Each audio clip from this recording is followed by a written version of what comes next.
the introduction will be handled by my colleague Ludo. Yeah, thank you, Hannah. So thank you, ladies and gentlemen, for joining us. Today we would like to introduce Photoneo with our unique 3D sensors and technology. Okay, perfect. So once again, thank you for joining us. As I mentioned, we would like to introduce Photoneo, this company which is focused on 3D and smart automation. That means, okay, as maybe you probably know, and hopefully you know, we are focusing and we are providing on robot vision and robot intelligence. That means that we are mainly manufacturing 3D sensors, and when we are talking about the intelligence, this represents our software packages or entire solutions. This everything is based on our unique patented 3D technology, which is called parallel structured light. Actually, we have delivered more than 3,000 solutions worldwide, and our team creates more than 200 employees worldwide. That means that we are like locally present, also not in Europe, but also in Asia and the US.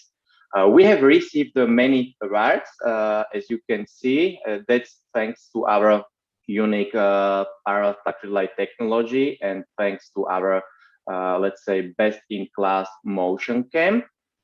And as I mentioned, this is our, let's say, global presence. We are based in Bratislava, Slovakia, with branch offices in Erlanger, in Kentucky, in USA, and also with office in China, in Shanghai. But of course, we are cooperating and covering all markets through our distributor networks, with more than 45 partners and additional offices and representatives. Thanks to our technology, our solutions, we are able to cooperate and deliver with the most famous companies and let's say brands within industry, automotive, robotics producers, and logistics companies. So I'm pretty sure that you know companies and brands like Audi, Volkswagen, Toyota, or robotic producers like ABB, Fanuc, KUKA, Yaskawa, and all those. When we are talking about, let's say, intelligent and robotic vision, our mission is bring eyes and intelligence for smart automation. Eyes represents our 3D scanner and 3D motion cam, and intelligence we deliver through our software packages and the entire solutions. And when we are talking about the solutions, we can name the application and use cases like piece picking, depalletization, any kind of the packaging, sorting, or let's say the entire bin picking solution. Here you can see some of the examples. So this is the like a standard application which we are able to solve. So always it consists of any kind of the vision system which we deliver. Then customer usually utilizes any kind of the robotic arm, and then there is a kind of the objects or parts which is necessary to handle. That means pick and place, or let's say sort, singulate, or oriented place. So those tasks are like a standard application for which we are able to supply like the entire solution. When we are talking about the application in general, let's say use cases, we can split it into the 4 main groups, like object manipulation and robot guidance, or let's say robot navigation. So here belongs bin picking, palletizing and depalletizing, any kind of the pick and place application, or trajectory correction, with the assembly and packaging. Then, of course, there are many cases which are related to the inspection and any kind of the measurements or robot guidance. And we have also solutions and products for tasks like recognition or, let's say, reverse engineering. When I will be talking about our product portfolio, so just briefly, we are manufacturing a hardware in form of 3D industrial sensors, which represent our PhoXi 3D scanner, then MotionCam-3D, and the follower, which is AGV, or let's say Automos mobile robot.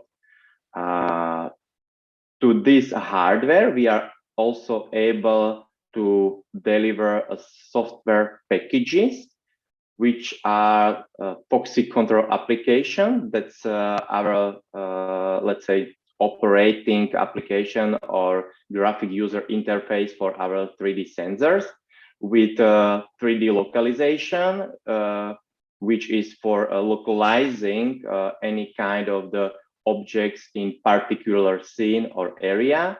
Then 3D model creation SDK, which is for scanning and creating 3D model of the object or of the part, and robot camera calibration tool, which utilizes for aligning robot and camera space to be able properly navigate robot and then to be able pick any kind of the objects, for example, from the bin, from the boxes, and oriented place to dedicated position.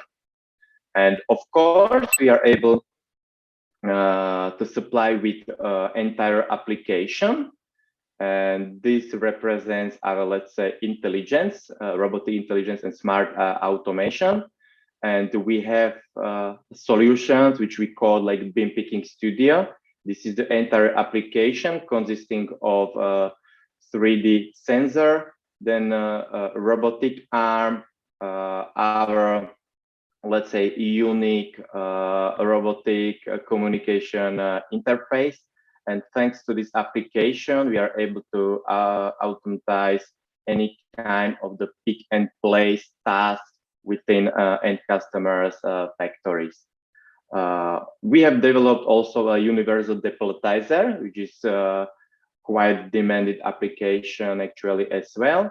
And then we are able to supply with a 3D meshing software or application. I would start and try to clarify how unique are our products and technology. So at first, we can discuss, and I try to say a few words about our PhoXi 3D scanner, which is a sensor dedicated for scanning, let's say, in a static mode. That means a typical industrial application is scanning of any parts or objects which you need to pick and place or inspect or measure, and for all those tasks is this device the most useful.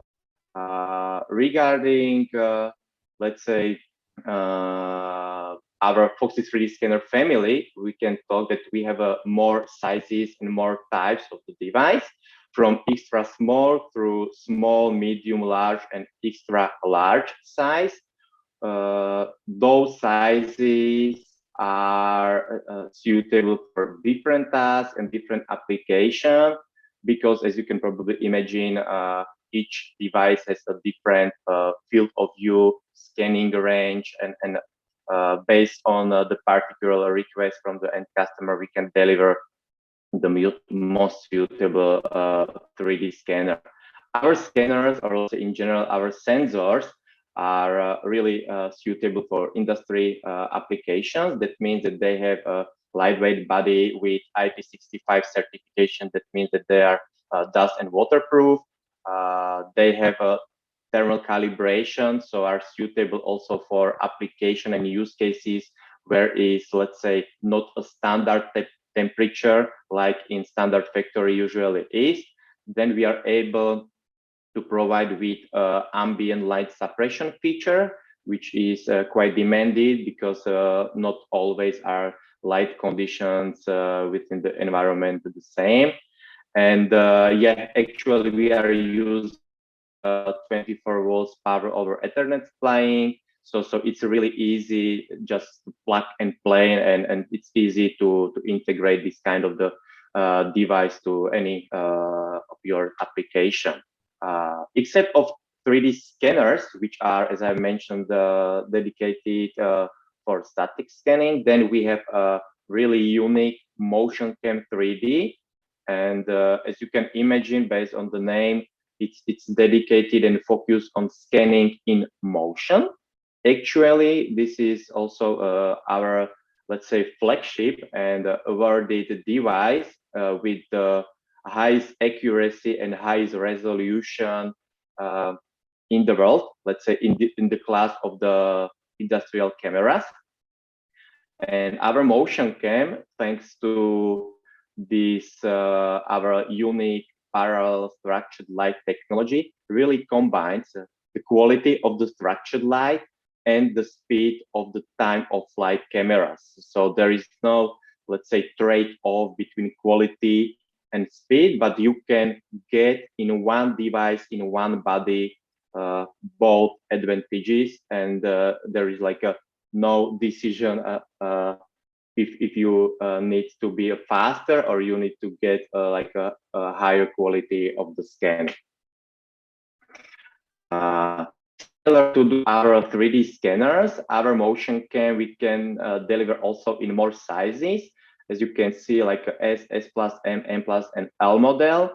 Again, it's the same as with scanner. So based on the scanning range and field of view which you will need, we can deliver particular device with the same, let's say, lightweight body, with same IP65 certification, thermal calibration, and same Ethernet power supplying. I would like to point out that with our motion cam, you can scan up to 40 meters per second, which is, I would say, really unique. And it's, I think, more than 144 kilometers per hour. So for tasks like scanning objects on the moving conveyor belt, it's really great. With really fast scanning or acquisition time, around 10 or 20 milliseconds. Large scanning can be from 36 up to 3 meters. So it doesn't matter if you need to be really close to the object and see the details, or for example, you need to be far away and scan, let's say, the entire pallet. We have a suitable device for all of those application or use cases. Just to give you some kind of the imagination what you get with the device. So in the standard package, you usually get a scanner or motion cam with, of course, all kind of the necessary accessories like power cable, PoE injector, and Ethernet cable. So you are able immediately connect device to into your application. Then we deliver with our sensors also PhoXi control application, which, as I have mentioned, is our graphic user interface. So you can work with the device and immediately see the scans, and you have a possibility to set some basic, let's say, settings to achieve the best quality based on your needs. And we usually also provide at least 2 hour remote support, so we can help you with integration of the device with basic settings and with the running of the application. Just briefly, and I'm pretty sure that also my colleagues Hanka will talk a little bit more about these matters. This is how our PhoXi control, let's say, operating software looks like. So within our application, you have some main controls panels. Then, as I mentioned, some settings, and in the middle, you can see like a scan, which you can work with, and you are able to see like 3D, or you can switch into the depth map of the area, or you can see just a texture, depending what you are focusing on. And yeah, this is like a basic application and software which you can utilize with our 3D sensors. Of course, we are supporting also a 3D party softwares like Halcon, LabVIEW, Matrox, Adaptive Vision, and so on.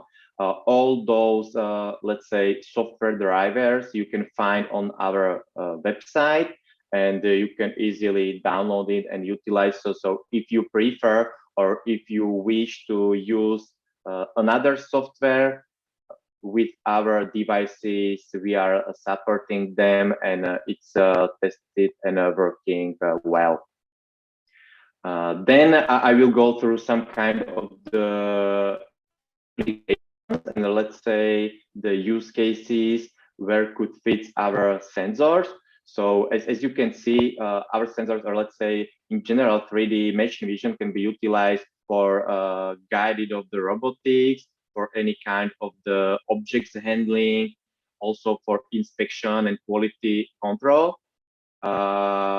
We have delivered many applications worldwide within the, let's say, agricultural and farming field. Then for a standard industry, we were able to develop, let's say, special handling applications and any kind of the bin picking use cases. So there is a versatile utilizing of our products and our solutions.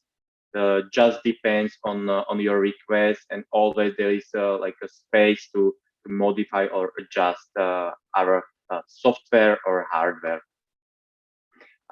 Here I would like to just show and maybe present a few application and use cases. So with our sensors, you can get like an entire solution in form of a bin picking when you are picking any kind of the parts from bin or boxes and place into the dedicated position. We have also developed a depalletization application. And on the right side, you can see like kind of the simulator, or it's, let's say, a parser picking and placing with a special SCARA robot.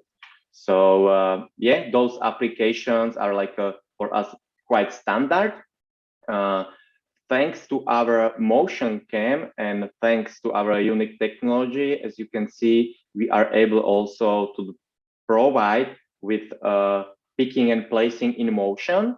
So it doesn't matter if the conveyor belt or parts on the conveyor belts are moving, or for example, motion cam, or let's say our sensor can be mounted also directly on the robotic arm, and we are able to scan and process the data also by this way.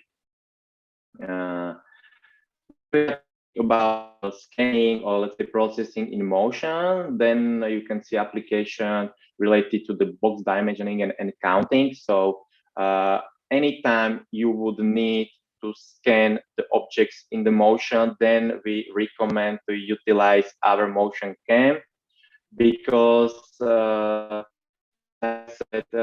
we are able to scan with a speed up to 40 meters per second with a really let's say short acquisition scanning time, and that's I would say the biggest advantage comparing to other devices on the market. And you will always get the highest quality of the 3D point cloud and the really high quality of the scan for next processing. Yeah, we have also like within our product portfolio, let's say application related to 3D model creation or 3D modeling.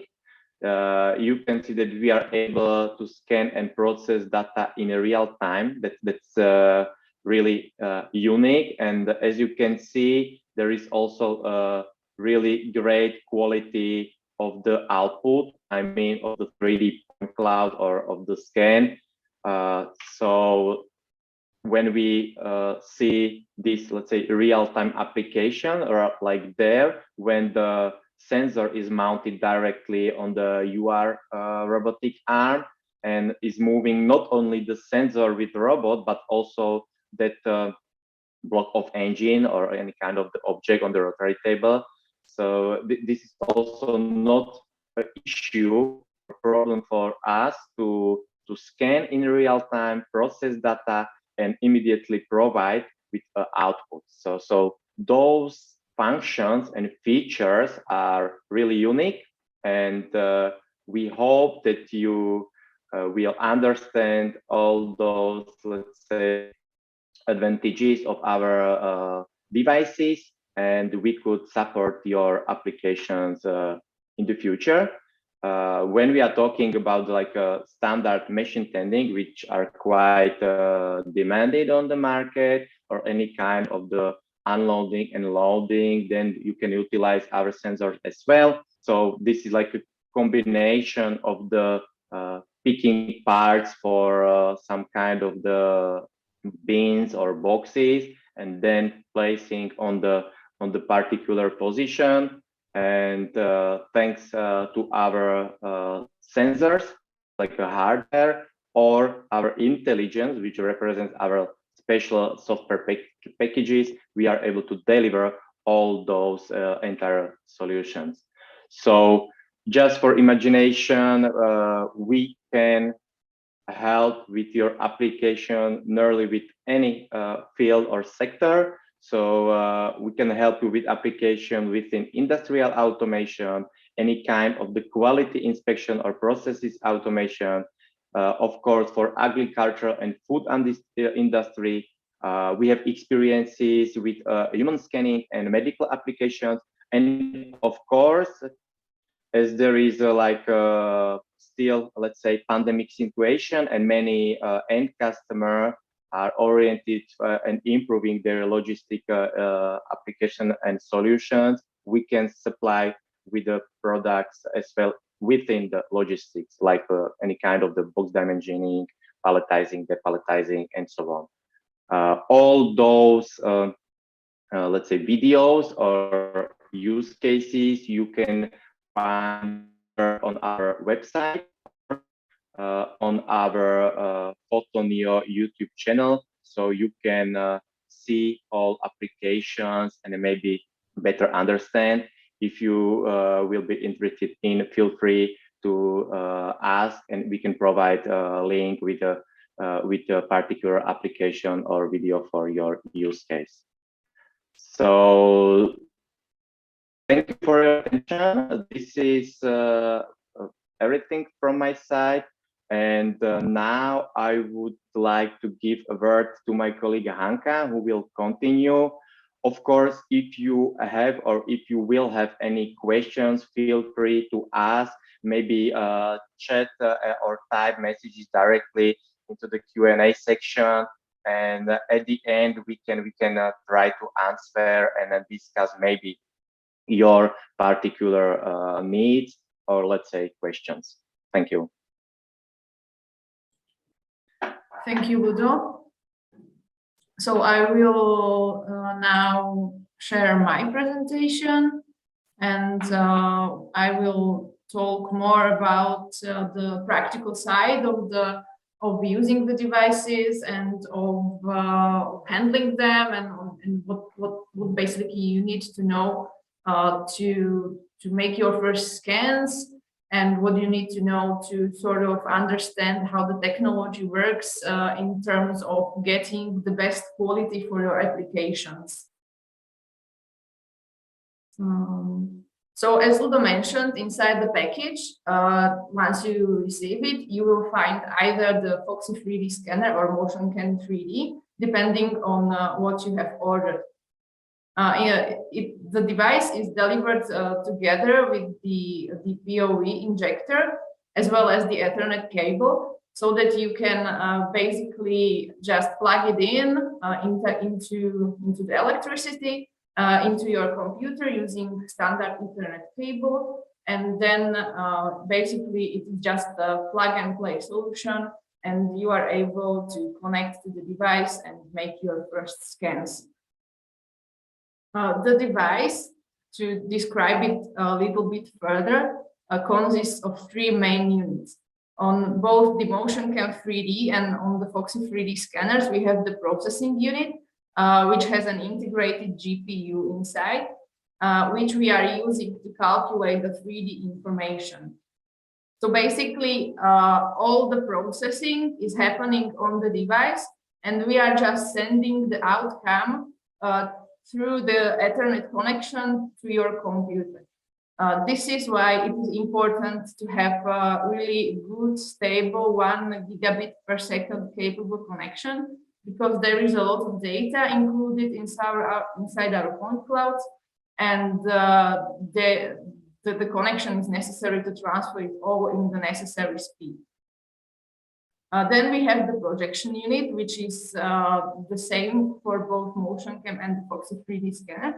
And the projection unit has red laser light, which we use to illuminate the scene. The illumination process is different between the PhoXi 3D scanner and between the MotionCam-3D.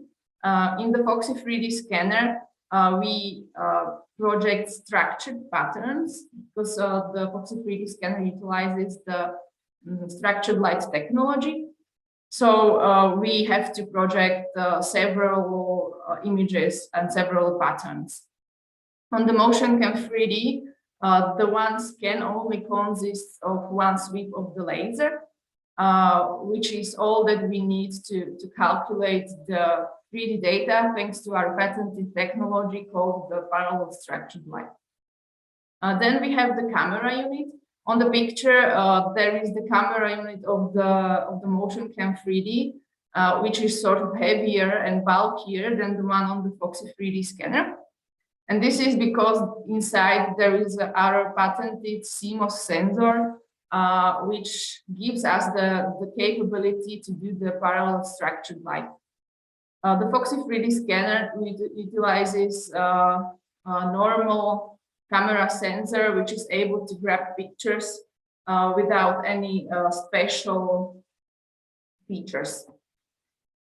As I was mentioning, the using of the device is just a plug and play solution. So basically, with the accessories you have been provided inside the package, you are able just to simply plug the cable inside the device and connect it to your computer.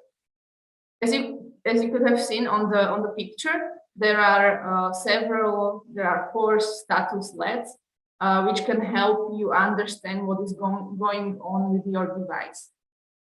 Basically, what you want to see is either green or blinking green, or on the second LED on top, you can see also orange color, which signalizes that the device is in use and it's occupied in PhoXi control.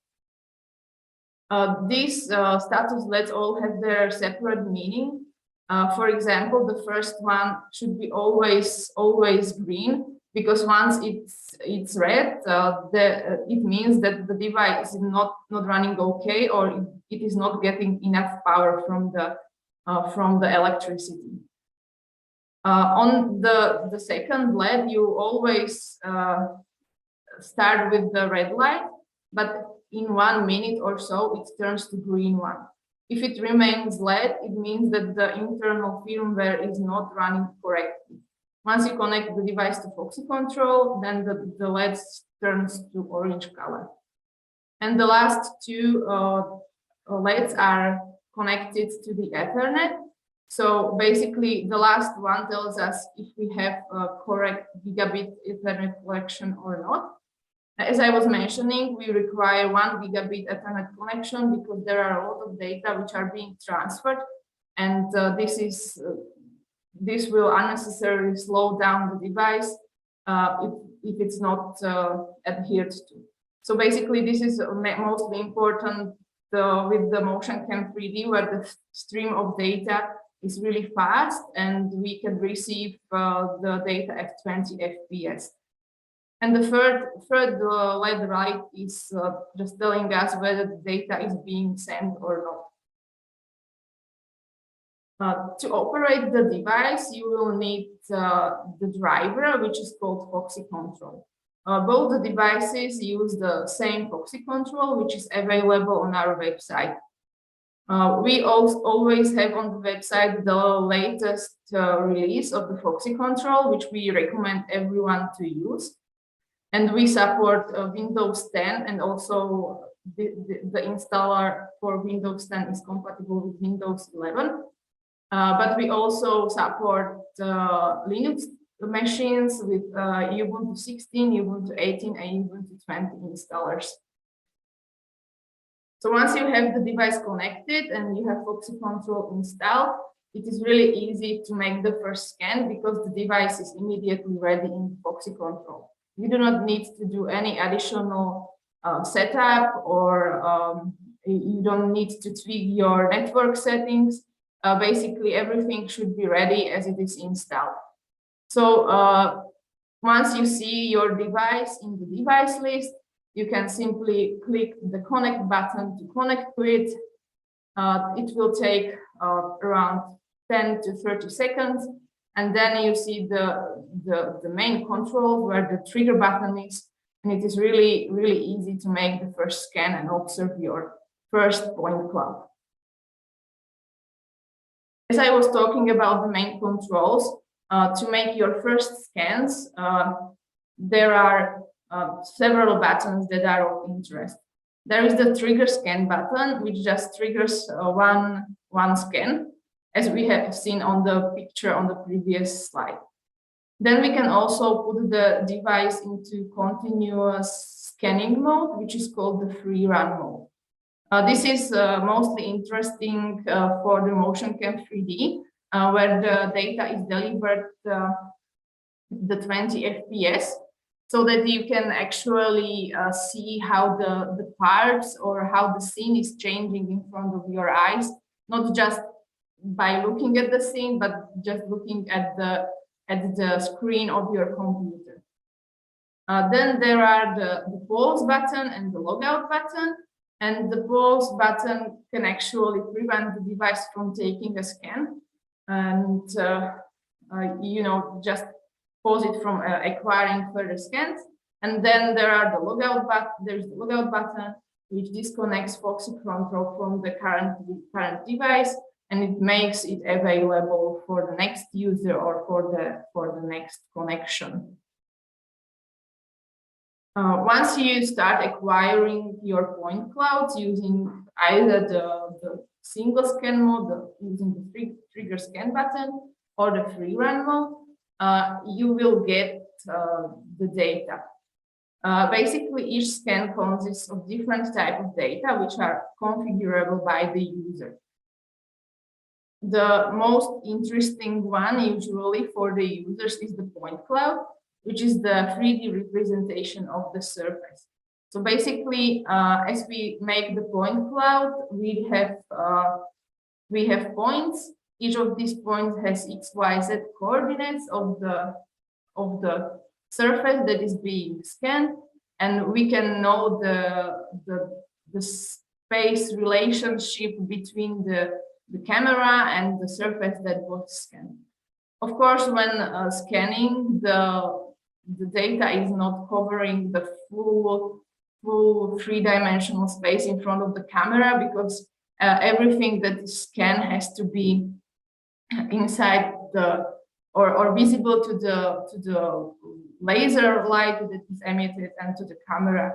So there are natural shadows. If you are new to PhoXi control, then once you have the point cloud, we recommend to navigate and inspect the scan by using your mouse. So you can use the left button to tilt the point cloud, the wheel to zoom in, and also to press the wheel and drag to move the scene. What is really important when you are observing the point cloud is to change the visualization. So basically on the right pane, you can see that there is a menu called color, and usually what is default is that the point cloud will be displayed with texture shader. So it means that the texture which was taken by the scanner is overlapped with the 3D point cloud, which allows us to easily recognize the shapes that are in the scan. Then there are several different shaders. The one on the pictures is the normal shader, which gives us sort of the orientation of the scan surface with regards to the scanner. The second really important output, which is among the defaults, is the depth map. The depth map is just a 2D picture, but inside this 2D picture, we have the 3D information. So once we observe this 3D picture, we can see that the shade of gray corresponds to the Z coordinate or to the depth that was measured by the device. So basically, what you want to do, because once you open the depth map for the first time, it's just plain white. But on the right side in the pane, there are several buttons that can help you see the shades of gray. I recommend to use the auto min-max button, which will put the scale or the number of the shades of gray inside the depth range. So basically, you can hover your mouse over any pixel and see what in the image information there is the value, current pixel value, which tells us the Z coordinate. The last default output is the texture, which is just the 2D picture of the scene, which is taken. It can be taken either by separate illumination by a LED. This is used mostly in case of the PhoXi 3D scanners. With the MotionCam-3D, the LED illumination is only possible when it is switched into the scanner mode. But I will get to that further in a later part of the presentation.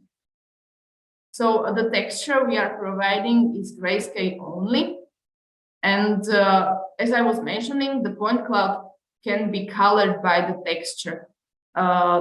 This is easy because there is a direct relationship between the pixel and the 3D point in the space. So basically on the PhoXi 3D scanners, for each one pixel, there exists one 3D point, which can have assigned the intensity value from the texture, and this gives the color to the point cloud. On the MotionCam-3D, the relationship is a little bit more complicated and is sort of outside of scope of this presentation. But if anyone of you is interested in knowing this information, you can stay for the Q&A session and I can answer it there. So the texture is mainly used for feature recognition and for the coloring of the point cloud. The last output that is important, and I was talking about it briefly when I was talking about the point cloud, are the normals. So the normals tell us the orientation of the scanned surface with regards to the device. And we can visualize them using the shader in the 3D viewer, or we can visualize them as ticks. So you can see the ticks inside of this picture. The normal is calculated for each point, and we can use it apart from using it to know the surface orientation. We can also use it to estimate noise and to reduce it. Once you know what the 3D data and what the data are overall, you need to learn also and to recognize how to know whether the data is good enough. There are basically several approaches to learning about your scan and whether it is good or not. So once you take the scan, you should look for the completeness of the point cloud, if there are enough details, and if the noise is not overwhelming the real data. So what you can see on these two pictures is the point cloud, which looks very similar, but just from looking on them, the one on the left side looks much better than the one on the right side. It is because on the one on the left side, we are using the LED texture, which gives nicer homogeneous feel to the point cloud.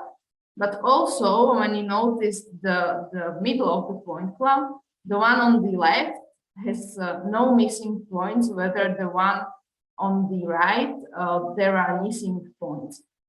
So basically, even though they seem very similar, you would instinctively rather use the one on the left side than one on the right side. This is also, this comes in hand with knowing how to place the object inside the scene. So of course, all of the scanners or motion cams have different fields of view. And you need to understand those fields of view to place the object correctly. Because if you place the object too close, then you will not have it whole inside the field of view or inside your scan. And once it is too far, it can be also cut away. Also, the resolution depends on the distance. So this means that more features are visible closer to the scanner than farther from the scanner. Usually what we are recommending is putting the scan object as close as possible to the focus distance or so-called sweet spot of each of the device. But of course, this is usually driven by the application and the part that is being scanned. So sometimes the necessity arises to have the object further or closer than the focus distance.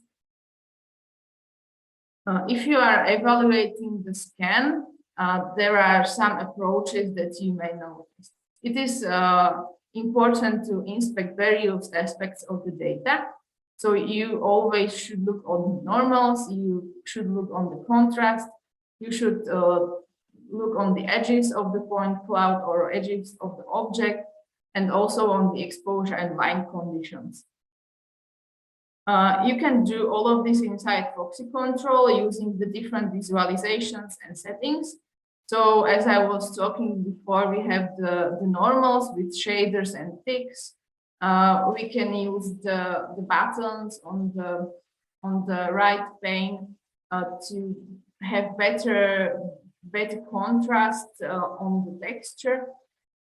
And there is also one more output which can be turned on for both the MotionCam-3D and the PhoXi 3D scanner, which is called the confidence map, which gives us an idea on what quality is the data calculation provided with. So if we are evaluating the completeness of the scan, we need to understand several things. So what I mean by complete scan is that the point cloud contains all important parts of my object. So for example, if I would have a bin, then I would only be concerned with the completeness inside of the bin, and I would not be concerned with what is outside of the bin. What I understand under incomplete scan are the data is missing from the object which I am scanning. The incomplete scan can be caused by shadows, underexposure, or overexposure. Of course, there can be several other causes, such as the material being too reflective, or transparent, or semi-transparent.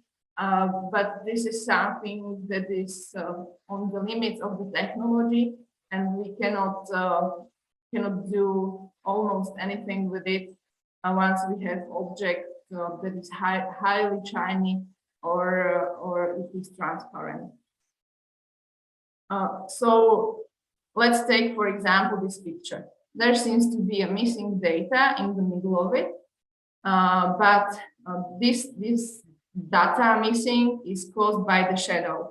So the light beam, which is shined from the laser unit, from the projection unit of the device, is obstructed from hitting the surface that is underneath the cable in this point cloud. I am not showing anything about underexposure or overexposure in this slide because there is a separate topic that I'm going to be talking about later in this presentation. But basically, what it means is that the light source is not strong enough or it's too strong to light the scene properly. So we need to think about how to change the light conditions so that we get a better data quality. Then there is the presence of the details, and what we understand under detail is a small feature of the object. In here, it is important to understand that inside of the data sheets, there is a value we call the point size, and the point size tells us the smallest possible feature that we can recognize for each scanner. So, for example, in these pictures, I have the same scan, but I have two different visualizations. In the first picture on the left side, I'm just using the texture shader, and using this shader, I cannot tell whether the plane of this object has any features on it or not. But once I switch to the normal shader, I can see that in the middle of the object, there is some small feature, some small indentation that gives me the idea of what feature size or what we are able to distinguish. So what I wanted to say by this slide is do not think that there is that you always have to look for the details and to use the tools available to you to evaluate them. Then there is, of course, the noise, which is the variability in data caused by unwanted signals or disturbance. This is where we can talk about the confidence map, which is the visual representations of how quality are the how is the computation good or bad. On the confidence map, you can see on the right side there are white parts in the point cloud. There are also some that are in gray and some that are black. And what this confidence map is telling us is that all the points where the white color is, that the inaccuracy or the confidence in the computation is low. So basically, we can know what the 3D information is, but we do not have any confidence in this information. Where the color is black or very dark gray, we know that these points are calculated very accurately and that we have a good confidence in them. To inspect the confidence or the max inaccuracy of each pixel, you can use the same approach as I was mentioning in the depth map. So you just hover your mouse over the pixel, and in the current pixel value, you will see the value of the maximum inaccuracy. The other way to inspect noise is to see the normals as ticks. So on the picture below, there is scanned a cloth which has a white part and black part. So on the black part, we have more noise because black color naturally does not reflect the light the same way the white color does. So it is harder to compute it is harder to have a good contrast there, and therefore it is harder to do a very good computation Then it is on the white part of the cloth, which has good contrast between the patterns.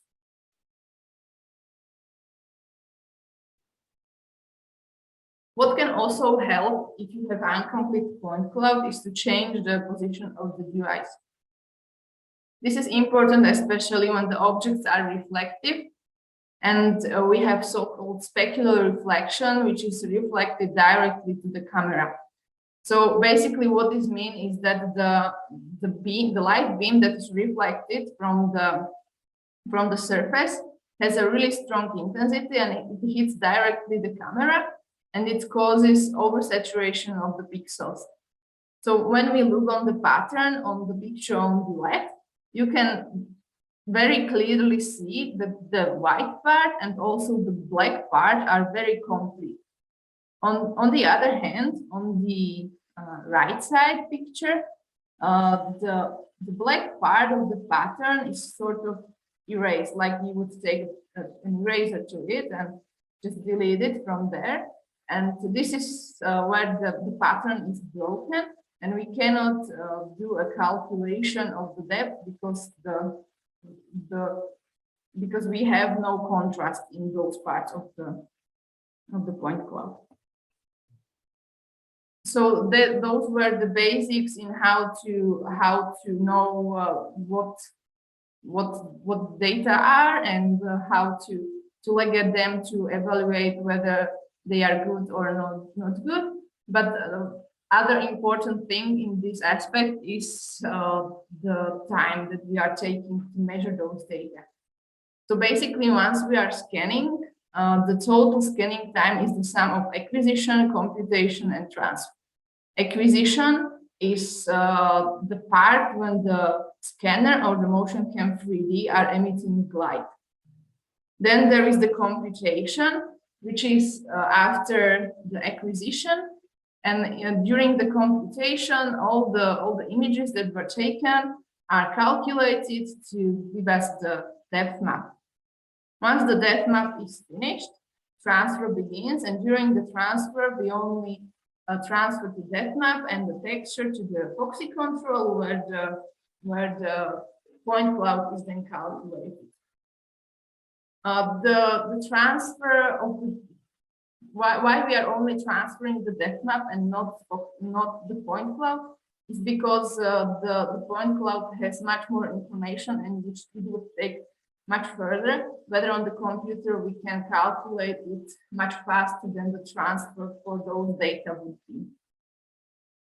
So on the MotionCam-3D, as we were mentioning, it is our patented technology, the parallel structured light, that allows us to make one scan in just 10 milliseconds, which gives us the overall FPS of 20. On the PhoXi 3D scanner, we use the structured light technology, where we need to project a series of patterns and take series of pictures of them. So the one scan is around at least 250 milliseconds, and the overall FPS is somewhere around 3. Of course, the overall FPS and overall duration of the scan depends on the scanning settings, which we are going to be talking about now. So once you connect your device to the PhoXi control, and you have both the MotionCam-3D and the PhoXi 3D scanner, you can notice that there are different sets of settings for those two devices. So in the MotionCam-3D, we have the general settings, the camera mode settings, and the scanner mode settings. And on the PhoXi 3D scanner, we have just the capturing settings. What they have in common, these two devices, is that they both have the processing settings and the coordinate settings to do more advanced manipulation of the data. But those settings that you are seeing right now inside of these trees are the ones that are the most important to get the quality of the data that you require for your application. At first, I would like to speak about some MotionCam-3D specific settings.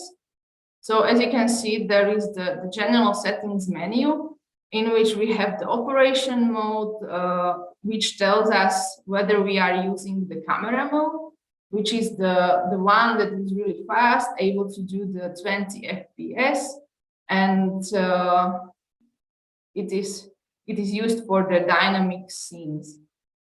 If we are switching inside the scanner settings, then the MotionCam-3D is working as it would as the PhoXi 3D scanner would. So it is projecting the structured light patterns, and the acquisition is taking longer time.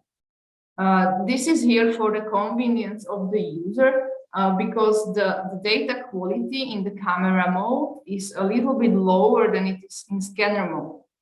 So basically, the camera mode is intended to take good quality scans at a high rate, and the scanner mode is used for good quality scans with high accuracy, which are not taken as fast as in the camera mode. And then, of course, we will talk further about the settings which are available in the camera mode and in the scanner mode. But this is the basic distinction between these two modes. So inside the camera mode, the most important settings is the exposure. Usually by default, we have this set to 10 milliseconds. And what is this telling us is that we are shining the laser light, or the laser sweep is taking 10 milliseconds. If we are to increase this value, the laser sweep would be longer, and this helps us getting more light to the scene, which enables us to scan more darker or more shinier objects. Of course, when we are manipulating the exposure, we have to think about the FPS, because naturally, if we change the exposure from 10 to 20, it is double time the value, so the FPS will not be reaching the 20, but it will be reaching around 16. The other important settings for the MotionCam in the camera mode is the output topology, which defines the topology and resolution of the point cloud. So we have the output topology, which is raw, and which gives us a little bit lower resolution. And you can see that in this topology, the point cloud has a weird sort of structure, which is not a grid at all. It's just these two dots very close to each other, which are repeating throughout the point cloud. Then we have the irregular grid output topology, which brings us some more points, but still the point cloud does not have a really grid-like structure. We are rectifying that in the regular grid, which is our recommended setting for the output topology, because usually people are used to thinking, and all the algorithms are mostly optimized for point clouds that look like this. And then we have the scanner mode, and also the parameters that are available on the PhoXi 3D scanners, which are the shutter multiplier, which basically multiplies the exposure of the duration of the exposure. So basically, if I would have a 200 milliseconds long exposure, and I would use shutter multiplier 2, then I would get exposure of 400 milliseconds. And basically, this parameter is there to help us bring more light to the scene and to help scan objects that are darker or that are further away from the scanner to get a really good contrast between the patterns.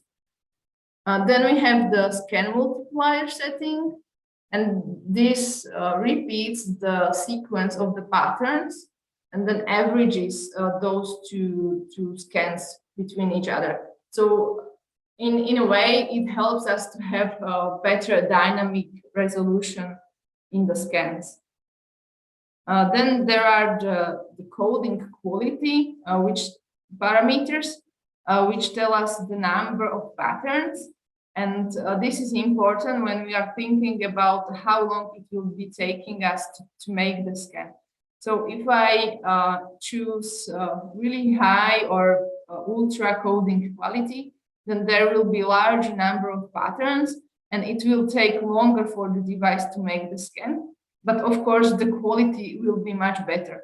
If I choose to have fast coding quality, the scan will take much lower, but the quality will be worse. Then we have the coding strategy, which tells us what type of light pattern is used to make the scan.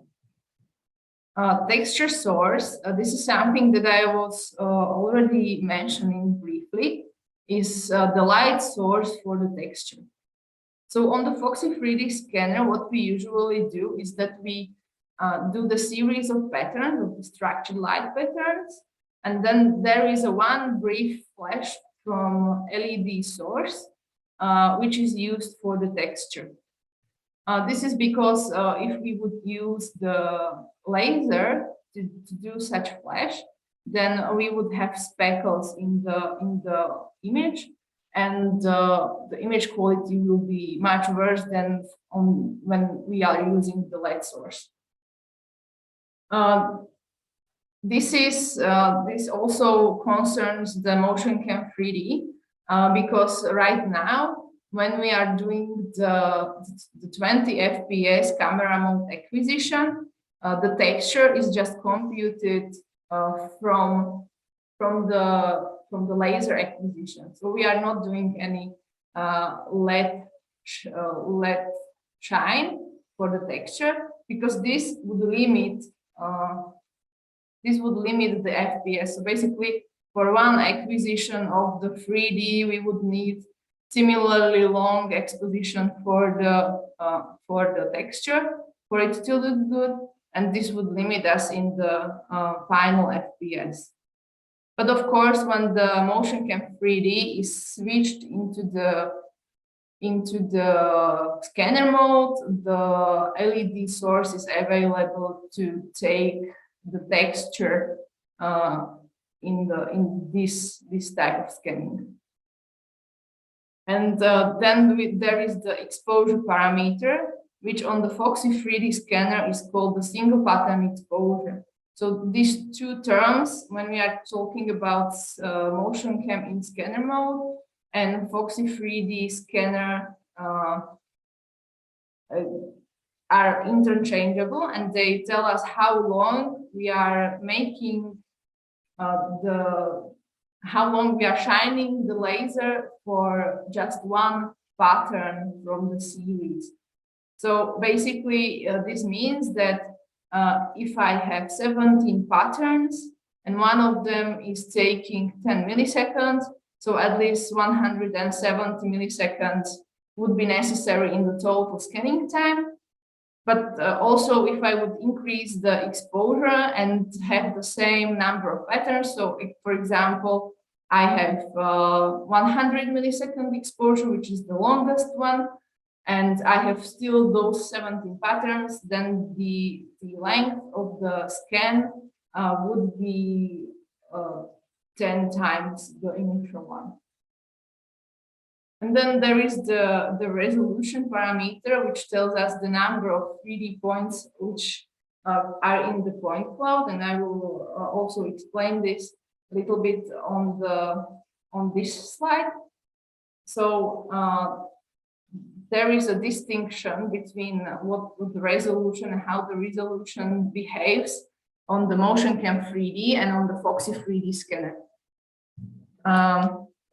So on the MotionCam-3D, the resolution cannot be changed by the user, but it is tied to the operation mode. So it depends on whether we are in the camera mode or in the scanner mode. In the scanner mode, we have 2 megapixel resolution, and in the camera mode, we have 0.9 megapixel resolution. And it's also tied to the output topology and sampling topology in the camera mode. So as I was mentioning on the previous slide, the resolution is lower if I have this roll topology than the resolution that I get in the irregular grid or the regular grid. Then there is the PhoXi 3D scanner, which has the resolution settable. So we can use either the full resolution, which is 3.2 megapixels, or the half resolution, which uses 2x2 binning. So the resulting resolution is 0.8 megapixels. The lower resolution, however, means that the transfer is much faster than on the full resolution. So even though the density of the point cloud on the half resolution or the lower resolution is a little bit lower, or it's lower, so that we just do not have to pay the time for the transferring of the data. So changing or using each of these parameters to set the resolution actually changes the time that it takes to make the full scan. And then I also wanted to illustrate the change in exposure and the effect that it can have on the point cloud. So on the left side, you can see a metal piece that is very dark or dark color, which is scanned with low exposure time. So you can see on the points which are further away from the scanner, the point cloud is getting very sparse, and there are a lot of points missing. Increasing the exposure time gives us a really nice scan with no missing points. And you can also see that the point cloud appears to be less noisier than in the case when the lower exposure time was used. Of course, the exposure time is also important with regards to the scanning time. So every time you are changing the exposure, and you are tied to any sort of cycle time or anything like that, you have to be aware that using higher exposure will cause the scanner to take longer for the acquisition. So basically, as I was talking about all these things that tie together, in your application, you always have to think about having good enough quality that you are able to do the thing that you want to do in your application, and also that you do not pay time price for it. So the time versus the quality should always be considered when using or changing the parameters. In this slide, there are some examples of the scanning settings that I was mentioning before.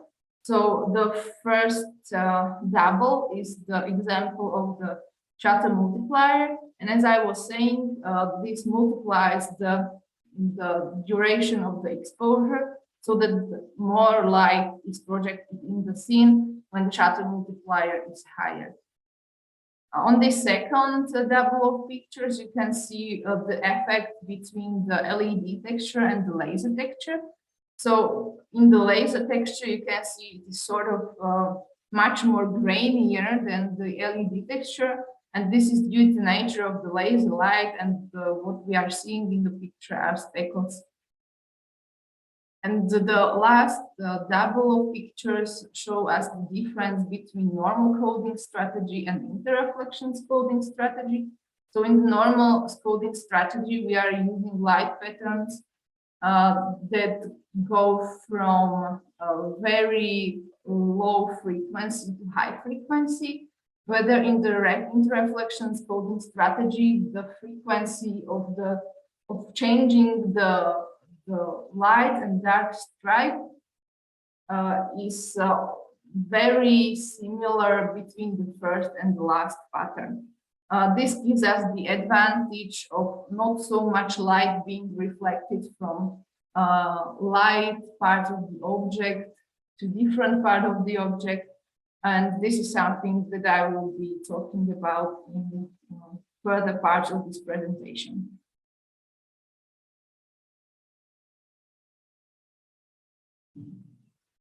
So as I was mentioning, we need to know whether the contrast is good enough for our application, or when we are debugging our application, our scans, we need to, and for some reason the quality is not what we are expecting, we need to sort of debug the situation. So in these pictures, you can see that I have again the very high dynamic range object. So I have object that has light parts and dark parts, and then I am shining one of my laser patterns onto this object. If I look on the light part of the object and inside the illuminated stripe, I can see that the value of the intensity there is over 2000. If I look on the unilluminated stripe, I see that the value of intensity is only 200. So the ratio between these two is around 10. When we compare this to the light stripes or the shine light stripes on the dark part of the object, so on the the dark part, you cannot probably see it even in the presentation, but there are the light stripes and the dark stripes as being projected by the projector. And on the stripe that is illuminated, we see that the current intensity value is 200, whether on the dark part is only 35. This still gives us enough contrast, so the contrast is not 10 times, but those values are really slower. So what this means is that the ratio is different, and we will have more noise in the scene. So once we are checking the light conditions, we can notice that there is either underexposure or overexposure. Overexposure is when the camera sensor receives more light or more photons than it is able to process. So basically, if I look at the patterns, then on the picture on the right side, I can see that we cannot distinguish the dark parts of the patterns, and the white color is bleeding throughout all this patch. So this gives me this is what I'm seeing here is the overexposure, and since I cannot recognize the white stripes and the dark stripes, it means I cannot complete the 3D calculation, and I have missing points inside my point cloud. Whether on the other image where I have lower single pattern exposure, I can clearly see where the white part is changing to the dark part, and the point cloud is whole, and there is no data missing. You can recognize overexposure in your images is when you change the texture source to focus. So in this setting, you will see one of the the structured patterns that are projected. And if the value, when you hover over the illuminated part, when the value of the stripe is 494, it means that there is overexposure in that area. So if you want to eliminate the overexposure, you have to think about lowering the number of photons that are being sent to the scene. And this can be done by several ways.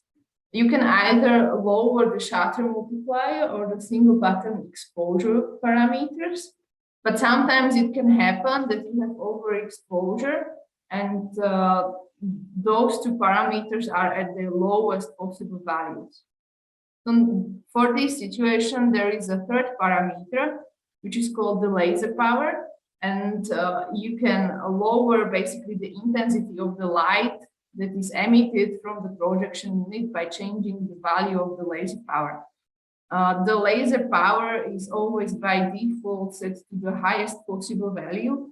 So the only thing that you can basically achieve by manipulating this parameter is to change the overexposure, or the use of this parameter is intended for these purposes.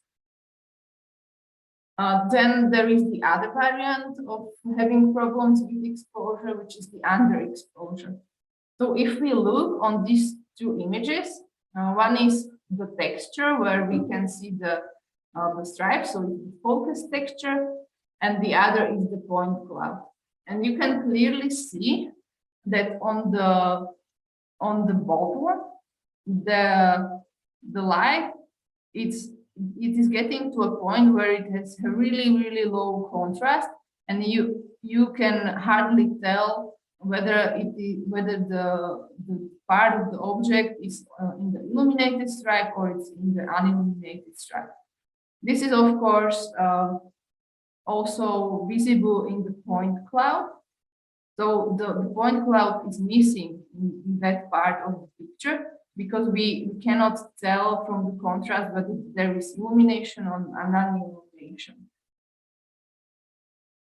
So if we are underexposed, and this is usually in case of very dark objects, you can choose to use higher shutter multiplier or a single pattern exposure. You can also use the scan multiplier, but since this is only averaging the pictures between each other, it will not by itself give you the best result or give you the missing data. So the shutter multiplier or the single pattern exposure are what you need for those situations. Then there is also one physical effect which the light has when we are projecting it, and it's that the light is reflecting from the surfaces in a geometric way. So, for example, if you have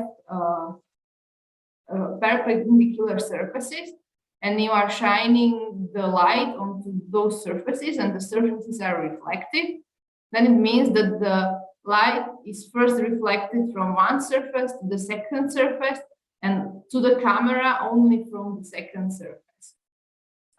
This gives us sort of the parasitic light or the secondary lights to the scene. So, for example, you can see it in the picture. In here, this light stripe is being reflected to this part. What happens is that the light interferes with the black pattern and makes it almost as it would be illuminated, which we could see, for example, in here. And since only the computer and an algorithm is used, it cannot distinguish whether the light is coming from the original source or the secondary source. Basically, this is what we call the interreflections, and interreflections usually gives us these sort of patches of point cloud which are torn off from the object where they should be.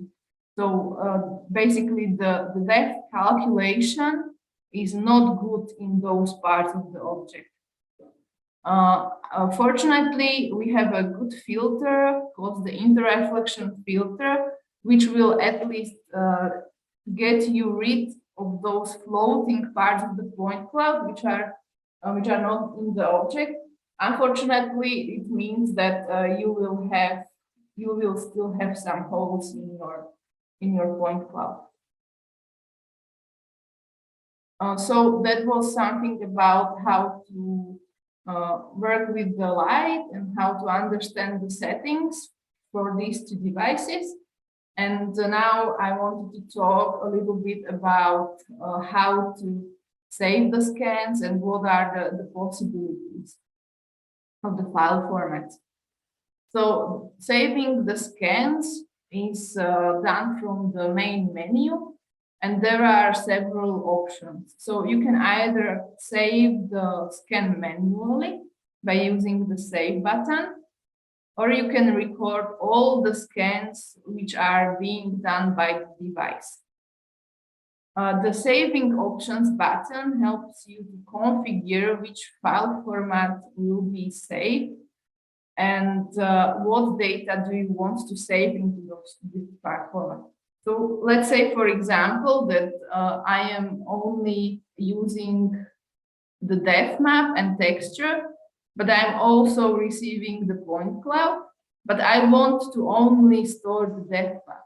So in the saving options for each file format, I can choose that only depth map and texture will be saved, and the point cloud and any other data structures will not be saved. Then there is also the diagnostic file saving, which can help you mostly when you are talking or when you are needing support with configuring your scan or with debugging any problematic situation. So you can save diagnostic files and then send them to us on support. We will take a look at them. There are some raw data inside of those files that we can analyze and tell you what you can do better or change to get the better result. As for the file formats, there are two file formats which are native for Photoneo. This is the PRAW and PNRAW, but we are supporting also different file formats which are used for the 3D data. Among those are the PLY and PTX files, but we can also save the data as an ASCII file or in TIFF format, so in the image format. I wanted to talk a little bit about the PRAW and the MPRAW, because it may not be easy to distinguish which one to use when. So the PRAW is available on both MotionCam-3D and the PhoXi 3D scanner. And the PRAW saves each frame, so each scan as an individual file.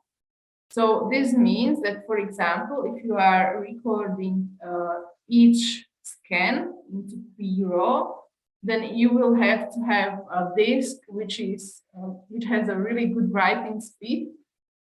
Because the data is coming so fast, it also needs to be saved really fast. These PRAW files can also be saved and then opened in PhoXi control for later inspection as what we call the file camera. So when you are using the PRAW with the PhoXi, there usually is not a problem with having the writing speed of the disk being limited, but it's sort of when you are using with the MotionCam, it is ideal only when the scene is static and the high FPS is not necessary. Then there is the MPRAW file. which is only available on the MotionCam-3D. And this file saves multiple frames in one file.